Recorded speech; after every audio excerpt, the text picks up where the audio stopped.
안녕하세요. 합격 공무원사회 사회강사 이지은입니다. 자, 여러분들 만나 뵙게 돼서 정말 반갑습니다. 우리 운전직 사회 문제풀이로 여러분들 만나 뵙게 되었는데요. 자, 여러분들 운전직이라고 하는 여기 거창한 목표를 가지고 지금 도전하시잖아요. 자, 우리 20시간, 20시간 동안 우리가 법과 정치, 경제, 사회문화 이렇게 세 영역으로 사실 더 세분화하면 법, 정치, 경제, 사회문화 이렇게 네 파트라고 하실 수가 있겠고요. 보통 20문제 나옵니다. 자, 그러면 네 파트니까 각각 5문제씩 나온다 이렇게 보시면 될 거예요. 자, 그래서 제일 먼저 우리가 다루게 되는 게 바로 법과 정치인데요. 자, 법과 정치에서는 한 그럼 10문제 정도는 나오니까 여러분들이 조금 눈여겨보셔야 하는 단어이겠습니다. 그리고 이제 경제 같은 경우에는 여러분들이 특히나 이제 힘들어 하시는 고비라고 생각을 하시죠. 경제를 하시다 보면 이거 포기하고 싶다. 사회 때려치고 싶다. 이러신 분들이 많으세요. 아무래도 또 이 약간 그래프라든지 수학적인 게 조금 나오니까 그런 부분이 특히 요즘에 이제 많잖아요. 수학에 약하신 분들이요. 하지만 수학 시험이 아닙니다. 경제는 분명히 또 나올 것들이 있어요. 중요한 그 개념들을 바탕으로 물어보니까요. 그런 것들을 또 이제 문제풀이를 통해서 여러분들이 이제 중요한 부분이 어딘지 짚어드리도록 하겠습니다. 그리고 마지막 파트는 사회문화고요. 사회문화는 점수를 따야 되는 그런 부분이죠. 거기서는 점수를 절대 잃으시면 안 되고 그나마 우리가 내 영역 중에서는 가장 좀 쉽지 않나 하는 그런 영역이니까요. 그 영역마다 특징이 있으세요. 그래서 이제 여러분들이 공부하실 때 조금 나는 경제가 너무 약해서 경제가 너무 시간을 잡아먹는다 그러시면요. 우리가 법과 정치, 사회문화를 먼저 하시고 경제를 좀 나중에 공부를 하셔도 되고요. 왜냐하면 중간에 막 너무 어려운 거 갖고 끙끙 앓다 보면 뒤에 것도 하기 싫어지잖아요. 그러니까 이런 식으로 좀 요령 있게 공부를 해주시면 되겠습니다. 자, 사실 긴 시간은 아니에요. 우리 그 사회가요 광대한 양에 비하면 이 문제풀이가 그렇게 이제 긴 시간은 아닌데요. 자, 매 시간마다 그래도 그 단원에서 중요한 개념들 좀 언급은 해드릴게요. 자, 요런 것들이 이제 시험 문제 자주 나옵니다. 자, 그렇게 상기시켜 드리고 그렇게 문제풀이 하도록 하겠습니다. 자, 우리 문제풀이는 단원별로 기본 문제, 실전 문제 이렇게 구성이 되어 있는데요. 자, 기본 문제는 너무 또 쉬운 편이니까요. 여러분들이 당연히 이론 공부는 미리 하셨다. 이렇게 사실 저는 전제하에 갈 겁니다. 자, 그러니까 기본 문제는 여러분들이 이제 공부하시면서 자, 이렇게 한번 가볍게 풀어보시고요. 우리 실전 문제 위주로 되도록 많이 풀어드리려고 하는데요. 너무 겹치는 중복되는 문제들을 좀 건너뛰고 이제 대표 유형만 이렇게 다뤄드리도록 하겠습니다. 아셨죠? 자, 여러분들, 자, 우리는 합격입니다. 합격. 그냥 공무원 사회 아니고 합격 공무원 사회. 합격만을 목표로 이렇게 공부하도록 하겠습니다. 저는요.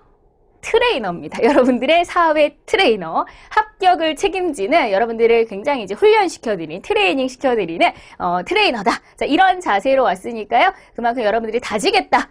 이 강의를 통해서 내가 사회 완벽하게 다지겠다. 이런 각오로 공부해 주셨으면 좋겠고요. 미리미리 문제는 풀어 오시는 게 도움이 되십니다. 그래서 풀어 오시고 그러면서 이제 답 맞춰 보시면서 내가 왜 틀렸는지 자, 그런 것들을 이제 점검하시는 게 좋아요.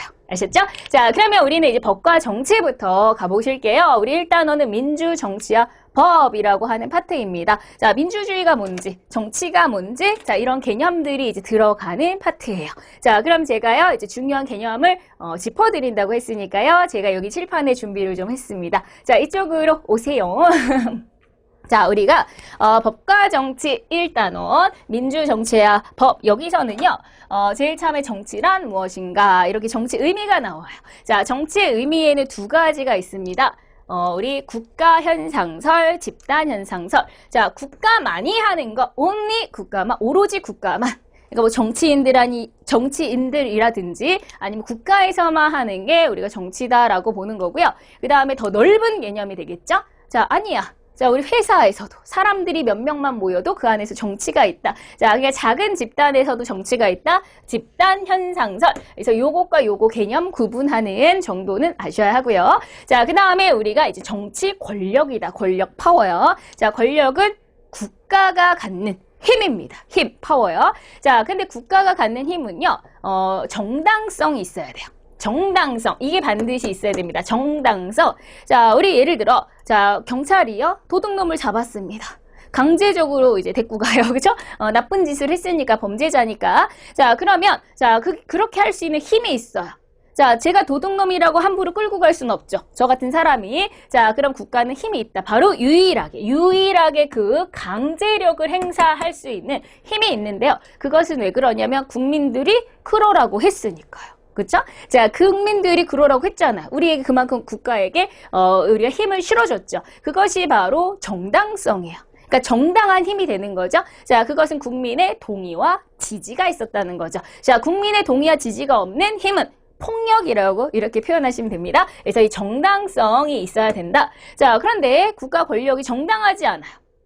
독재자가 출연을 해서 막 우리 국민들을 막 짓밟아요. 자, 그러면 정당하지 않죠. 국민들이 그러라고 하지 않았을 텐데요. 자, 그럼 국민들이 뒤집어 엎어야겠죠. 그게 바로 저항권입니다. 그래서 자, 이 정당하지 않은 정치 권력에 우리가 이제 반기를 드는 게 이제 저항권이다. 이 저항권을 우리 로크라고 하는 학자가 제일 먼저 이야기를 했습니다. 저항권. 그러니까 우리가 시민혁명 이런 거는 일종의 저항권이 발휘된 거다 이렇게 보시면 되죠.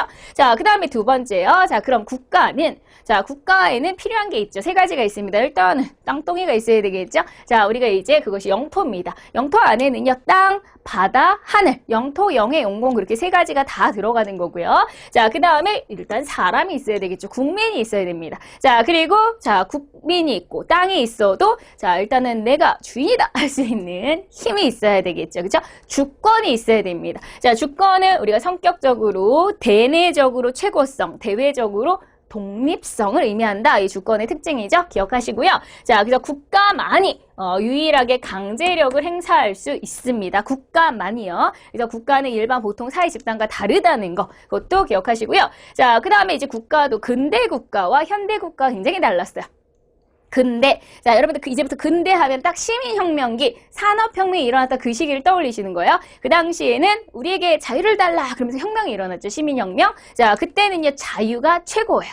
건들지 마. 나 건들지 마. 자유가 최고. 그래서 근대 마인드는 자유를 너무너무 좋아해요. 건드리는 거 싫어합니다. 그래서 그때는 국가도 가만히 있어야 돼요. 가만히 있어야 돼요. 자, 국가가 나선다면 그것을 건드리는 것으로 생각을 하는 이제 그때 마인드는. 그래서 근대 국가에서는 자유를 좋아하는 자유방임지, 국가는 가만히 있어라, 소극적인 국가, 야경 국가, 작은 정부 이렇게 얘기해요. 근데 이제 현대로 오면서 요즘에는 이제 복지가 대세가 됐죠. 자, 그러면 국가가 나서서 국민들도 도와주고 이렇게 돼야 된다. 자, 완전 반대가 됐어요. 그래서 현대 국가는 국가가 좀 나서야 됩니다. 개입을 해야 되고요. 적극적으로 왜요? 복지를 위해서, 사회적인 약자를 위해서. 그래서 적극적인 국가, 큰 정부, 복지 국가. 자, 그럼 뭐가 바빠지냐면요, 행정부가 바빠져요. 그래서 행정국가화 현상까지 일어나죠. 자, 이런 개념 또 기억하셔야 돼요. 근대하고 현대. 자, 그리고 우리가 이제 국가는 그럼 왜 생겼을까? 많은 썰이 있는데 그 중에서 사회계약설 제일 중요하죠. 그죠? 자, 이 사회는, 이 국가는 개인과 개인들이 약속을 해서 계약을 해서 만들어진 거야. 세 명의 학자가 있어요. 홉스, 로크, 루소. 그죠? 그래서 이 세 명 다 사회계약서를 얘기했고요. 자, 이 세 명이 이루는 차이가 있어요. 이건 확실하게 기억을 하셔야 됩니다. 시험 문제 자주 나오니까요. 자, 그래서 이 홉스, 로크, 루소 각각 무슨 주장을 했는지 기억하시고요. 자, 그 다음에 이제 민주주의입니다. 민주주의. 자, 민주주의란 무엇인가? 자, 우리 고대에는요, 고대에는 수많은 정치 중에 국민들이 하는 거야. 그게 바로 민주주의, 그게 정치 형태로서의 민주주의. 자, 근대로 와서는요, 자, 이 민주주의라는 개념이, 자, 사회계약설이 나왔죠? 우리가 국민들이 사회를 만든 거야. 자, 그래서 사회 구성 원리로서의 민주주의 이렇게 얘기해요. 근데 요즘에는요, 자, 우리가 민주적으로 한번 결정을 해볼까? 이따가 저녁에 뭐 먹을까? 아마 이러면 친구들끼리 모여. 이렇게 생활 원리로서의 민주주의. 그래서 세 가지 의미의 민주주의가 있습니다. 고대, 근대, 현대로 오면서 이렇게 의미가 더더더 부여가 되는 거죠. 자, 민주주의 의미. 자, 그럼 민주주의는 국민이 주인입니다. 국민이 주인이에요. 자, 그러면, 자, 민주주의가 추구하는 최고의 이념은 뭐냐? 모든 사람은 존엄하다. 자, 이게 최고의 이념, 최고의 가치죠. 정신적인 거, 인간은 존엄하다. 그렇기 때문에 모든 사람에게 자유를 보장해주고 평등하게 대우해야 되겠죠? 그래서 그 전제가 되는 게 자유와 평등이다. 자, 그럼 민주주의 하는 나라, 우리나라도 하고 있는데요. 자, 5가지의, 자, 우리가 운영 원리가 있습니다. 그러니까 5가지의 제도다. 민주주의 하는 나라의 제도 이렇게 생각하면 국민이 주인이죠. 첫 번째 국민 주권. 자, 그 다음에 이제는 법대로 해야 돼요. 법대로 하는 거. 헌법을 만들어서 입헌주의, 법치주의라고 표현하면 되고요. 자, 세 번째는요. 자, 입법부, 행정부, 사법부 이렇게 권력을 나눕니다. 이것을 권력 분립이라고요. 그렇죠? 자, 그 다음에 이제 중앙정부와 지방정부가 있어서 지방에 이른 지역 그 지방이 지방자치 제도죠. 이렇게 4가지. 그 다음에 5번째. 자, 우리는요. 국민이 주인이니까 국민이 스스로 통치할 수 있어야 되겠죠. 그렇죠? 우리가 주인이니까요. 자, 이것을 국민자치라고 합니다. 그래서 이렇게 5가지, 자, 국민주권에서부터 국민자치까지 5가지 제도가 있어요.